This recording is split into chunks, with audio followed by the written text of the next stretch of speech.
कहानी के शुरू में हम एक आदमी को देखते हैं जो बहुत खतरनाक लड़ाई कर रहा था और बहुत ज्यादा डरा हुआ था। तभी वहाँ पर सब कुछ रुक जाता है। उसके सामने उसी की शक्ल का एक हमशक्ल आता है। वो आदमी उससे कहता है कि तुम जो भी हो मैं जानता हूँ, इसीलिए तुम्हें अपने असल रूप में आना होगा। तभी उसको एक औरत नजर आती है। वो कहती है, मैं तुम्हें आज दुनिया की कहानी सुनाने आई हूँ। जब सब ऐसे ग्रुप मिल गए थे, वो अपने अपने कबीलों का बदला लेना चाहते थे।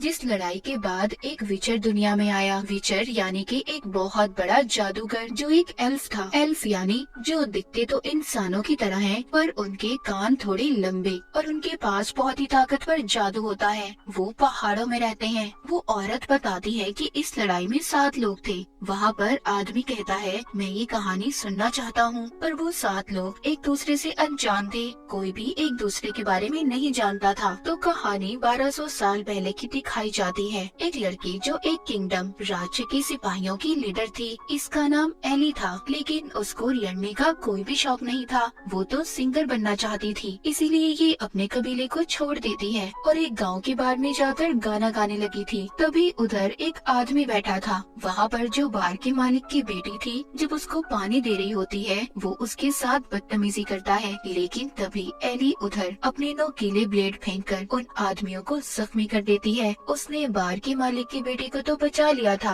बच्ची पूछती है कि तुम लड़ना कैसे जानती हो? एली बताती है कि मैं अपने कबीले के सिपाहियों की लीडर हूँ। वो बच्ची कहती है, फिर तो तुम्हें अपने कबीले के साथ होना चाहिए था। तुम यहाँ पर क्या कर रही हो? इसके बाद हम कुछ लोगों को देखते हैं जिन्होंने अपने राज्य पर हमला कर दिया था। उस राज्य की हिफाजत एक कबीला किया करता था, जिनका लीडर फजेल नाम का एक आदमी था। वो सबको बचा लेता है और वहाँ की राजकुमारी को भी। अब क्योंकि फजेल ने राजकुमारी को बचाया था, राजकुमारी उससे प्यार करने लगी थी। मगर इस बात का पता फजेल के डैड को लग जाता है, क्योंकि ये उनके असूलों के खिलाफ था कि कबीले का कोई भी आदमी महल में रहने वाले किसी भी आदमी को पसंद नहीं कर सकता था। ये उनके असूलों के खिलाफ था। इसीलिए वो अपने सभी रिश्ते फजेल से खत्म कर देते हैं और उसको अपने कबीले से बाहर निकाल देते हैं। फजेल अपने डैड को अलविदा कहता है और चला जाता है। जिसके बाद राजकुमारी के पास उसका भाई आया था। वो उससे कहता है कि फजेल अब जा चुका है, तुम्हें अपने बारे में सोचना होगा और शादी करनी होगी। राजकुमारी भी अपने भाई की बात मान गई थी। हम एक पहाड़ में एक औरत को देखते हैं जो घोस्ट भूतों के कबीले की लीडर थी, जो आसमान में होने वाले बदलाव को देखकर अपने मरे हुए लोगों की आत्माओं से बात करने की कोशिश कर रही थी, मगर उसको कोई भी जवाब नहीं मिलता। उधर दूसरी तरफ एक जादूगर, जिसने अपने जादू से दूसरी दुनिया का दरवाजा खोल लिया था, उसने एक जादुई दीवार बनाई थी, जिसकी मदद से वो उस दूसरी दुनिया में चला गया था और उस दूसरी दुनिया की ताकतों से, जो बहुत खतरनाक थी, उनसे सौदा कर लेता है। एली को भी उन लोगों ने पकड़ लिया था जिनको इसने बार में मारा था। वो इसको एक जेल में बंद कर देते हैं। वहाँ पर फजेल भी कैद था। जब ये फजेल की बाजू पर बना टैटू देखती है तो कहती है, तुम तो हमारे दुश्मन कबीले से हो ना, और यहाँ पर क्या कर रहे हो? क्यों कैद किया है तुम्हें इन लोगों ने? वो बताता है, मैं बस राजकुमारी से प्यार करने लगा था, जिसकी मुझे सजा दी गई और मुझे राज्य से बाहर निकाल दिया गया। अब क्योंकि उनके कबीलों की काफी सालों से दुश्मनी थी, वो इधर भी लड़ने लगते हैं। तभी उधर एक आदमी आकर फजेल को ले जाता है, मगर एली अभी भी उधर ही कैद थी। फजेल को जिसने इन लोगों से छुड़ाया था, वो इसी के कबीले का साथी था, जिसको इसके डैड ने भेजा था। दरअसल कुछ राज्यों के दरमियान सुकून और शांति का समझौता होने वाला था। इन सब बातों को लेकर उसके डैड डरे हुए थे, इसीलिए वो फजेल को वापस बुला रहे थे, मगर वो जाने से मना कर देता है। जिसके बाद वो एक जगह पर जाता है। वहाँ का मालिक उससे आने से पहले सोने का सिक्का मांगता है, मगर उसके पास सिर्फ एक चांदी का सिक्का था। वो कहता है, मेरे पास सिर्फ एक चांदी है। मगर जब वो अपने गले में लटके हुए लॉकेट को देखता है तो वो उसके पास नहीं था। वो दरअसल किसी और के पास नहीं बल्कि एनी के पास था। उसने वहाँ पर फजेल के लॉकेट की मदद से जेल के ताले को खोल लिया था। जब वो बाहर आती है तो उसे अपने हारमोनियम की आवाज आ रही थी, जो उसकी बहन के पास था। उसकी बहन भी एनी को लेने आई थी। वो बताती है, मॉम चाहती है कि तुम वापस आ जाओ, सब कबीलों के दरमियान सुकून और शांति का समझौता होने वाला है। एली ने भी अपनी बहन को मना कर दिया था कि वो वापस अब नहीं आना चाहती। जब ये वापस बार में आती है तो बार के मालिक की बेटी इसे देखकर बहुत खुश होती है, मगर फौरन से न जाने उसे क्या हो गया था। वो दरअसल फ्यूचर के बारे में बता सकती थी कि आने वाली जिंदगी में क्या होने वाला है। वो एली को बताती है कि तुम अपनी तलवार से एक दूसरी दुनिया के ताकतवर मॉन्स्टर को मारोगी। ये बताकर वो बेहोश हो जाती है। उधर राजकुमारी के महल में तीनों राजा जमा थे, जो अपने लोगों की भूख, लड़ाई झगड़ों से तंग आ चुके थे। इसीलिए मिलकर अब वो समझौता करना चाहते थे। तभी उधर राजकुमारी के पेट में दर्द होता है। जब ये वापस अपने कमरे में जाती है तो जाते हुए अपनी एक सिपाही का गला काट देती है। ऐसा करते ही दूसरी दुनिया से बहुत बड़ा मॉन्स्टर आ गया था और सब पर हमला कर देता है। वो मॉन्स्टर एक ही झटके में वहाँ के राज्य के सभी राजाओं को मार देता है। 1 मिनट में सबका नामो निशान मिट गया था। ये सब किसी और ने नहीं बल्कि राजकुमारी ने उस जादूगर के साथ मिलकर किया था, जिसने दूसरी दुनिया का दरवाजा खोला था। अब क्योंकि सारे राजा मर चुके थे,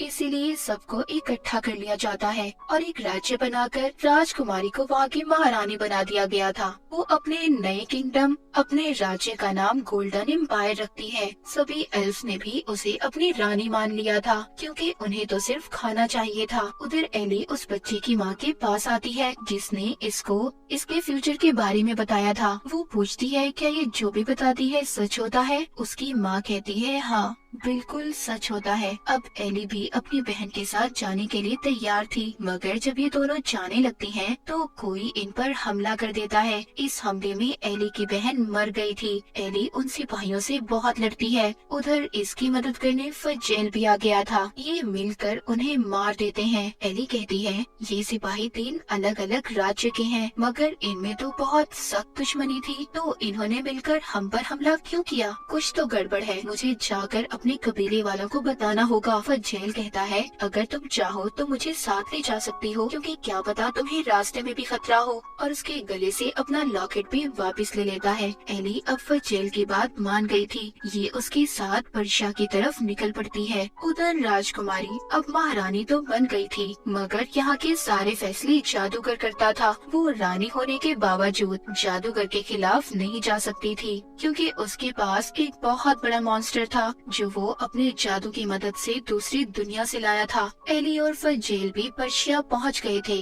वो एक होटल में आते हैं, जहां पर उन्हें लोगों की बातों से पता चलता है कि अब इस राज्य की हुकूमत सिर्फ एक के हाथ में है, जो यहाँ की रानी है। तभी उधर कुछ सिपाही आते हैं, जो अभी भी इन्हें ढूंढ रहे थे। वो जब ये देखते हैं तो यहाँ से भाग जाते हैं। एली और फजेल जब रात को दोनों साथ थे, एली फजेल से पूछती है आखिर जिस मॉन्स्टर राक्षस के बारे में सब बात कर रहे थे वो आया कहाँ से होगा? फजेल बताता है कि एक बहुत बड़ा महान जादूगर था, जिसने अपने जादू से काले पत्थर से एक बहुत बड़े मोनोलिथ, एक पिलर को बनाया था, जिसकी मदद से वो दूसरी दुनिया का दरवाजा खोल सकता था। और हो सकता है वो मॉन्स्टर भी उसी दुनिया से आया होगा। अब क्योंकि इनके लोगों को भी जादूगर और महारानी ने मिलकर मरवा दिया था, इसीलिए ये दोनों मिलकर उनसे बदला लेना चाहते थे। हम उस जादूगर को देखते हैं जो दोबारा से दूसरी दुनिया में जाता है और वहाँ की ताकत शक्तियों से कहता है कि आपके दिए गए मॉन्स्टर ने मेरी बहुत मदद की, पर अब मैं एक ऐसी ताकत चाहता हूँ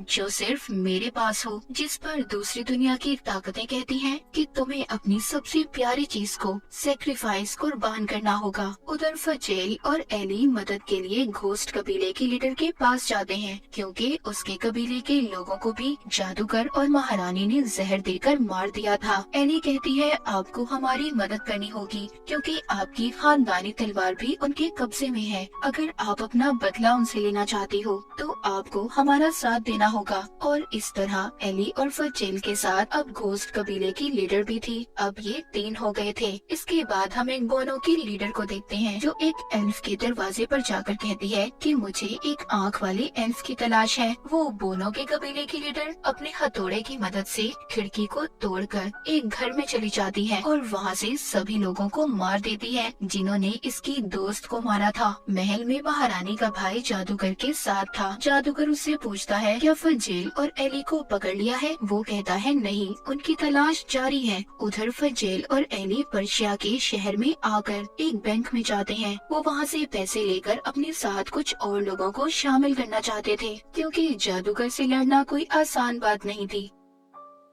जब वो उस बैंक के अंदर जाते हैं तो कुछ सिपाही आकर उन्हें घेर लेते हैं। बैंक का मैनेजर तो एक सुरंग के रास्ते से वहाँ से भाग गया था। अब ये उन सिपाहियों से मुकाबला करते हैं, मगर वो सिपाही इन सबको बंद करके बाहर से आग लगा देते हैं। ये भी अब उसी सुरंग से बाहर जाते हैं जहाँ से मैनेजर भागा था। उधर महल में एक एल्फ महारानी पर हमला कर देता है, मगर सही वक्त पर उसका एक जादू का स्टूडेंट उसे बचा लेता है। महारानी उससे पूछती है कि उसने मुझ पर हमला क्यों किया। वो कहता है कि आपके राज्य के लोग भूख से मर रहे हैं, उनके हालात बहुत खराब हैं। जादूगर उनको कुछ भी नहीं देता, इसीलिए आपको मारकर वो अपना बदला पूरा करना चाहते हैं। अब वो उस स्टूडेंट से कहती है कि तुम्हें मेरा साथ देना होगा। मैं जानती हूँ कि जादूगर और मेरा भाई अपना काम पूरा होने पर मुझे मार देंगे, इसीलिए तुम्हें मेरे लिए जादूगर की जादुई किताब को चुराना होगा जो दूसरी दुनिया में जाने का रास्ता है। इसके बाद महारानी उस लड़के के कपड़े पहनकर बाहर निकल जाती है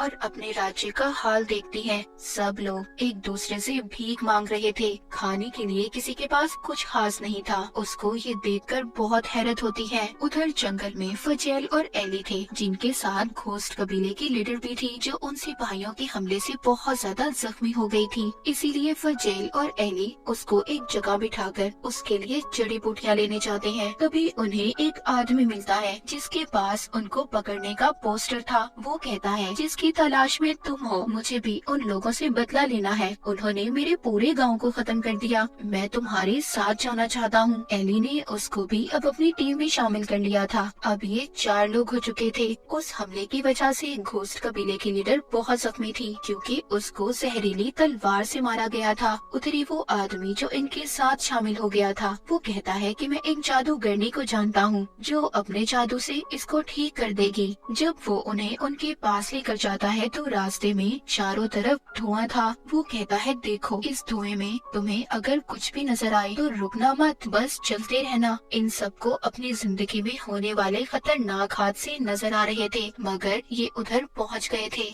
जहाँ पर एक जादूगरनी थी जो उस जादूगर की बहन थी, जिसकी किताब को चुराकर बड़ा जादूगर दूसरी दुनिया में गया था। उधर महल में जादूगर अपने बच्चों को दूसरी दुनिया में ले गया था ताकि उनको कुर्बान कर सके और शक्तियाँ हासिल करके एक महान जादूगर बन जाए। मगर वहाँ की शक्तियाँ ताकतें उसे कहती हैं कि इस चीज का कोई फायदा नहीं, तुम्हें अपनी सबसे प्यारी चीज को कुर्बान करना होगा, उस इंसान की जान देनी होगी जिसको तुम दिल से मानते हो। इस बात पर जादूगर को गुस्सा आ गया था। उधर जंगल में जादूगरनी घोस्ट कबीले की लीडर को अपने घर ले जाकर जादू से ठीक कर देती है। यहाँ पर उसका भाई भी था। वो फजेल को बताता है कि मेरा बचपन से ख्वाब था कि मैं दूसरी दुनिया में जाऊँ, मगर जब मैंने अपने जादू से दूसरी दुनिया का दरवाजा खोला तो उस वक्त मेरे साथ वो जादूगर भी था। वो दुनिया तो बिल्कुल बंजर थी। वहाँ मैंने एक बहुत बड़े मॉन्स्टर को भी देखा था, जिसे देखकर मैं डर गया था। पर जब हम वापस आए तो जादूगर ने मुझे कैद करके मेरी जादुई किताब को ले लिया और मैंने अपनी आंखों से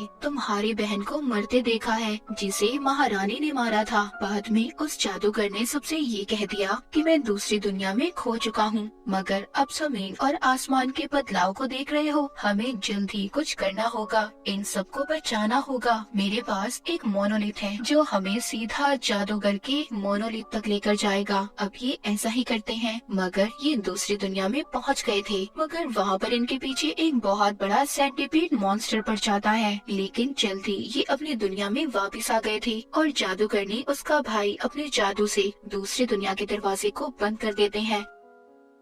तभी उस मॉन्स्टर का आधा हिस्सा इस दुनिया में और आधा दूसरी दुनिया में रह गया था। तभी यहाँ पर ये देखते हैं कि आसमान पर जादूगर का मॉन्स्टर उड़ रहा था। यहीं पर बोनो के कबीले की लीडर इन्हें अपनी तरफ आने का इशारा करती है। ये इन्हें एक गुफा में ले गई थी। कहती है, मैं जानती हूँ तुम कौन लोग हो और कहाँ से आए हो। मेरे हथौड़े ने मुझे सब बता दिया है। दरअसल उसके पास जो हथौड़ा था वो उससे बातें कर सकती थी। वो इनको बताती है कि तुम्हें महारानी और जादूगर को मारने से पहले उस मॉन्स्टर को मारना होगा जो वो दूसरी दुनिया से लेकर आए हैं। यहाँ पर जादूगरनी का भाई कहता है, हम उस मॉन्स्टर को तब मार सकते हैं जब हमारे पास खुद एक ताकतवर मॉन्स्टर हो। फजेल उससे पूछता है, क्या ऐसा हो सकता है? वो कहता है, हाँ, जो दूसरी दुनिया से मॉन्स्टर आया है मैं उसके दिल को निकालकर उस पर जादू करूँगा। उसको एक इंसान के साथ अगर जोड़ दिया जाए तो वो ताकतें उस इंसान के अंदर आ जाएंगी। ये सुनकर एली कहती है, ठीक है, मैं इस काम के लिए तैयार हूँ। पर फजेल ऐसा नहीं चाहता था कि एली ऐसा करे। वो उसको मना कर रहा था। उधर महल में उस स्टूडेंट ने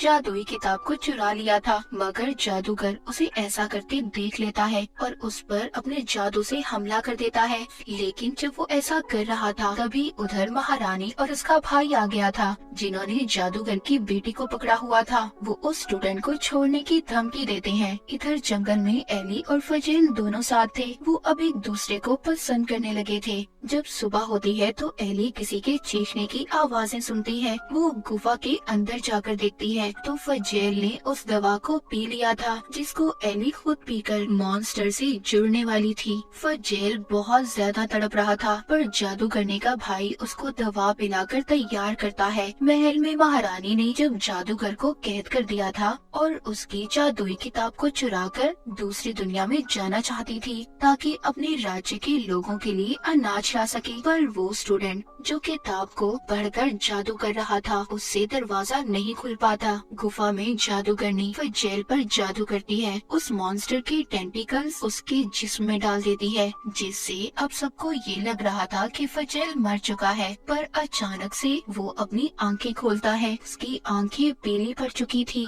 महल में घोस्ट कबीले की लीडर महारानी के पास आती है और उसको फजेल के पकड़ने का पोस्टर दिखाती है। वो जाकर कहती है, मैं घोस्ट कबीले से आई हूँ। मैं जानती हूँ कि फजेल कहाँ पर है। अगर आप मुझे मेरे कबीले की जादुई तलवार दे दें तो मैं बता दूंगी कि फजेल कहाँ पर है। ये सुनकर महारानी घोस्ट कबीले की लीडर के साथ अपने 50 सिपाहियों को भेजती है। उधर गुफा में फजेल अब बहुत ताकतवर बन चुका था। वो सबके खून को भी सूंघ सकता था। महारानी जेल में जादूगर के पास जाती है। उसने जादूगर को एक खास किस्म की जेल में कैद किया हुआ था जहाँ पर कोई भी जादूगर अपना जादू नहीं कर सकता था। वो उससे कहती है कि अगर तुम मेरी मदद करोगे, मेरे लिए दूसरी दुनिया का दरवाजा खोलोगे तो मैं तुम्हें आजाद कर दूंगी। वो कहता है, ठीक है, पर तुम्हें मेरे साथ मेरी बेटी को भी भेजना होगा। उधर जब फजेल और एली महल की तरफ बढ़ रहे थे तभी उधर घोस्ट कबीले की लीडर महारानी के भेजे सिपाहियों के साथ आ जाती है, जिसे देखकर एली को ऐसा लग रहा था कि इसने इन्हें धोखा दिया है। पर तभी उधर कुछ दूसरे सिपाही आकर इन्हें मार देते हैं। अब ये सभी उन सिपाहियों के कपड़े पहनकर महल में आ गए थे। वो सभी फजेल को बंदी बनाकर महल में ले आए थे। इधर ही महल में जादूगर दूसरी दुनिया का दरवाजा खोल रहा था। उसके साथ ही रानी अपने भाई और अपने कुछ सिपाहियों को भेजती है ताकि ये उधर से अनाज ला सके, क्योंकि जादूगर ने कहा था कि दूसरी दुनिया में बहुत सारा अनाज है, बहुत सारा खाना है। लेकिन यहाँ पर आकर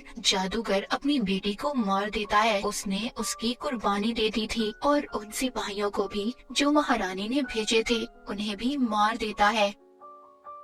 बाहर रानी के पास घोस्ट कबीले की लीडर फजेल को लेकर आती है। वो उससे पूछती है, एली कहाँ है? एली का क्या हुआ? वो कहती है, उसे तो मैंने मार दिया था। घोस्ट कबीले की लीडर कहती है कि अब आप मुझे मेरी जादुई तलवार वापस कर दें। रानी उसे मना कर देती है और अपने सिपाहियों से कहती है कि इसे ले जाकर सबके सामने इसका सर कलम कर दो। लेकिन बाहर एली और उसके साथियों ने सभी महारानी के सिपाहियों पर हमला कर दिया था और फिर वहाँ के लोगों से एली कहती है कि अनाज बिल्कुल खत्म हो गया है, ये सब तुम्हारी रानी की वजह से हुआ है। अगर तुम सब लोग चाहो तो हम आजाद हो सकते हैं। वहाँ के सभी परेशान एल्फ्स एली की तरफ से लड़ने के लिए तैयार हो गए थे। महल के अंदर रानी फजेल से कहती है कि तुम्हें मेरा साथ देना होगा, क्योंकि रानी तो पहले ही फजेल को पसंद करती थी। मगर वो कहता है तुमने मेरे गांव के सभी लोगों को मार दिया जिन्होंने हमेशा तुम लोगों को बचाया। ये कहते हुए फजेल अपना आपा खो देता है और सभी सिपाहियों को मार देता है। रानी तो वहाँ से भाग गई थी। तभी दूसरी दुनिया से आया हुआ बहुत बड़ा मॉन्स्टर फजेल पर हमला कर देता है। उधर घोस्ट कबीले की लीडर सभी सिपाहियों को मार देती है जो उसे मारने ले जा रहे थे और महल का दरवाजा खोल देती है।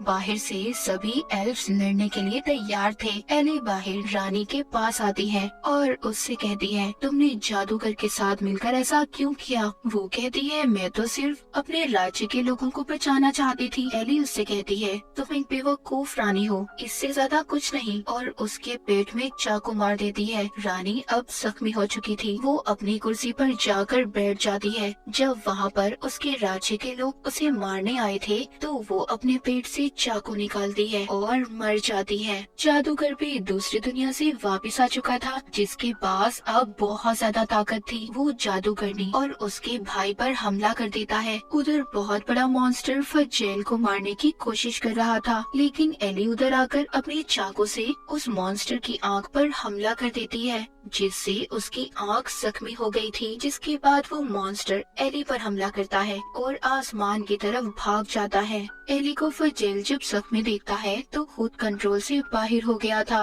और खुद भी मॉन्स्टर बन जाता है। वो एक बहुत बड़ा ताकतवर मॉन्स्टर बन चुका था। वो बहुत बड़ी तलवार उस मॉन्स्टर की तरफ फेंकता है, जिससे वो मॉन्स्टर मर जाता है। पर उसे मारने के बाद अब फजेल अपने ही लोगों को मार रहा था। एली उसके पास जाती है, उसे गाना सुनाती है, जिससे वो थोड़ा सा शांत हो गया था और फिर उसे गले लगाकर उसको चाकू मार देती है, क्योंकि फजेल अब उनके लिए खतरा बन चुका था। उधर जादूगर जो अभी भी जिंदा था, जादूगरनी का भाई कहता है कि हमें इस जादूगर को इसकी ताकत का इस्तेमाल करके इसे मारना होगा। जादूगरनी अपने जादू का इस्तेमाल करती है। वो अपने भाई और जादूगर दोनों को मोनोलिथ के साथ बांध देती है और उसको तोड़ देती है, जिससे उसका भाई और जादूगर दोनों मर गए थे। पर उस मोनोलिथ के टूटने से सभी दुनियाओं के दरवाजे खुल गए थे। सब कुछ बदल चुका था। एल्फ्स की दुनिया में इंसान भी आ गए थे। सब कुछ पहले जैसा नहीं रहा था। फिर से नई दुनिया बन गई थी। इसके बाद हम कहानी में 6 महीने बाद का सीन देखते हैं। अब इस दुनिया में मॉन्स्टर भी आ चुके थे। एली भी फजेल के बच्चे की माँ बनने वाली थी। उस बच्चे में एल्फ और मॉन्स्टर दोनों का खून था और यहाँ से शुरू हुई थी गेरोल्ड की कहानी। अब ये कहानी जो वो आदमी सुन रहा था उसने सारी लिख ली थी। बाद में वो उस औरत से सवाल करता है, मगर वो तो गायब हो चुकी थी। तो ये थी उन 7 लोगों की कहानी जिन्होंने अपने कबीलों को बचाने के लिए ये सब किया। और इसी के साथ इस सीजन की कहानी यहीं पर खत्म हो जाती है।